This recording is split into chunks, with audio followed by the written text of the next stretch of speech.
നമ്മളെ KSRTCയിൽ ഒരു ബാത്റൂം ഇല്ല. നമ്മളെ ഗവൺമെൻറ് വിചാരിച്ചിട്ട് ഒരു ബാത്റൂം ഇവിടെ തന്നില്ലെന്ന് വെച്ചാൽ വലിയ മോശമല്ലേ. എന്ന് വെച്ചാൽ ഇവിടെ ഒരു ദിവസേന 10-50,000 പേര് പറഞ്ഞതാണ്. പത്മനാഭ സ്വാമി ക്ഷേത്രമുണ്ട്, പല സംവിധാനങ്ങളും ഇവിടെ ഉണ്ട്. എന്ന് വെച്ചാൽ ഇവിടെ ഒരു ബാത്റൂം ഇല്ല. സ്ത്രീകൾക്കായാലും പുരുഷന്മാരായാലും ഇവിടെ വന്ന് വളരെ ബുദ്ധിമുട്ടാറുണ്ട്. ഞാൻ സ്ഥിരം കാണുന്ന കാഴ്ചയാണ്. അതിനുവേണ്ടി നിങ്ങൾ എന്തെങ്കിലും ചെയ്യണം. അതാണ് ആദ്യം ചെയ്യാനുള്ളത്.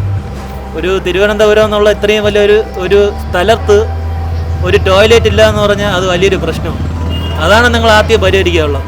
ഷുഗർ രോഗികളുണ്ട്, പലതരം രോഗങ്ങളുള്ള ആൾക്കാരുണ്ട്. അവർക്ക് ഇത്തിരി ഒരു ബാത്റൂം ഇല്ലെങ്കിൽ എന്ത് ചെയ്യും? അതിനെപ്പറ്റിയാണ് നിങ്ങൾ ആദ്യം കറക്റ്റ് ചെയ്യേണ്ട കാര്യം. Somebody is asking, where is the restroom?